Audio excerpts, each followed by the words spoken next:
Monsieur le ministre, tout d'abord, je tiens à vous remercier ainsi que votre cabinet pour le suivi apporté à mes questions exprimées le 14 octobre au sujet du respect des droits des citoyens français et européens résidant au Royaume-Uni. Je souhaite revenir sur les Français en situation de fragilité. D'après les estimations du consulat, il resterait environ plusieurs dizaines de milliers de compatriotes installés au Royaume-Uni qui n'ont pas encore fait leur demande de settle status. Certains se trouvent en incapacité de le demander, tandis que d'autres sont toujours inconscients de la nécessité de le faire avant le 30 juin 2021. À titre d'exemple, lors des échanges avec votre cabinet, j'ai évoqué le cas des enfants français placés d'autorité par les services sociaux dans des familles d'accueil britanniques. Il apparaît que ces enfants doivent postuler au settle status comme les autres. Il y a peu de chances que leurs parents adoptifs britanniques le fassent pour eux. Votre cabinet m'a répondu que la Chambre des Lords avait voté un amendement prévoyant que le statut leur soit attribué automatiquement après recensement par les autorités locales. Après vérification auprès de Nicolas Hatton, président de The 3 Million, je vous confirme que l'amendement a été rejeté aux communes. Le problème reste donc entier. De même, dans les maisons de retraite, nous savons que des personnes âgées françaises n'ont pas conscience qu'elles doivent s'enregistrer au settle status et qu'elles n'ont pas les moyens techniques d'y parvenir.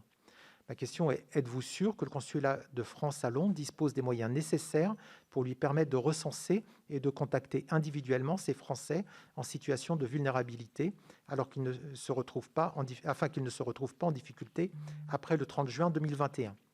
Je souhaite également attirer votre attention sur l'avenir de la ligne à grande vitesse Eurostar. Elle constitue un enjeu clé pour les échanges économiques entre la France et le Royaume-Uni, qui, je le rappelle, demeure notre premier excédent commercial depuis de nombreuses années. Dans les circonstances exceptionnelles que la crise sanitaire de ces derniers mois a engendrées, Eurostar a réduit drastiquement le nombre de trains en circulation sur l'axe Paris-Londres, passant de 18 trains par jour à moins de 5. Eurostar a annoncé qu'il ne desservira plus les stations intermédiaires d'Ebbsfleet et Ashford avant au moins 2022.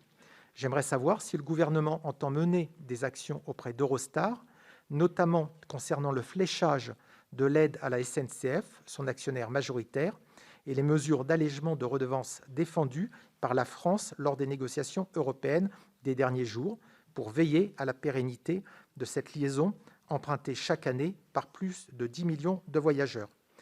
Et enfin, il y a souvent la formule « mieux vaut pas d'accord qu'un mauvais accord » qui est repris.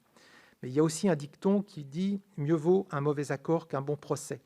Et mon inquiétude, c'est que s'il n'y a pas d'accord, il y aura beaucoup de litiges et de procès. Je vous remercie.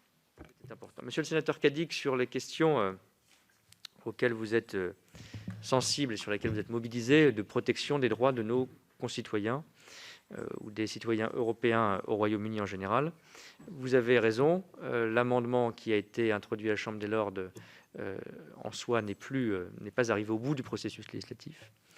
Nous sommes en discussion avec les Britanniques et nous porterons encore cette demande parce que il est possible que dans la négociation d'ensemble que nous menons, ou dans le cadre de cette négociation, parce que c'est malheureusement une décision unilatérale des Britanniques à ce stade, il y ait une forme de procédure allégée, peut-être pas automatique, mais sans vérification, par exemple, de la durée de résidence pour les enfants des personnes concernées, pour évidemment tenir compte de cette situation familiale et humaine. Là non plus, nous ne sommes pas au bout du chemin, donc je propose que nous gardions le contact sur ce point, comme nous l'avons fait après l'audition précédente, pour essayer dans les toutes prochaines semaines. Je crois que s'il y avait un accord, ça créerait une dynamique favorable au Parlement britannique et avec le gouvernement de M. Johnson pour atteindre cet objectif. Vous avez également raison de poser la question des personnes vulnérables, notamment les personnes âgées, qui parfois n'ont pas connaissance de toutes les démarches ou des échéances, 30 juin 2021, pour demander le statut auquel ils ont droit. Je le vérifierai juste après cette audition en m'entretenant avec notre ambassadrice à Londres, mais nos autorités consulaires sont mobilisées par des courriers systématiquement encore ces derniers jours envoyés aux ressortissants que nous avons identifiés, qui sont enregistrés, dont nous savons que par l'âge ou par une vulnérabilité particulière, ils peuvent ou elles peuvent ne pas avoir connaissance de toutes les procédures pour les accompagner dans cet effort. Vous avez raison de le souligner, donc je vérifierai encore que tous nos efforts consulaires sont bien déployés pour faciliter ces démarches. Vous avez soulevé la question de la liaison Eurostar, qui est au cœur de notre relation économique. Ce n'est pas simplement une relation de voyage d'affaires ou de tourisme, c'est déjà important, c'est l'Eurostar et le tunnel en général, le cœur de notre lien économique avec le Royaume-Uni. Aujourd'hui, le trafic est très fortement réduit en tout état de cause, non pas à cause du Brexit, mais de la Covid. Mais c'est pour ça que j'évoquais rapidement le dispositif. Nous avons un dispositif en quelque sorte à 3 étages. Une habilitation de l'Union européenne donnée à la France, c'est tout à fait possible, et nous l'avons obtenu ces derniers jours, pour négocier avec le Royaume-Uni, parce qu'évidemment, on est directement concerné en bilatéral, l'avenir de la liaison Eurostar, des licences des conducteurs de train, les exigences de sécurité. Tout ça était fait en application de règles européennes, paquets ferroviaires successifs aujourd'hui.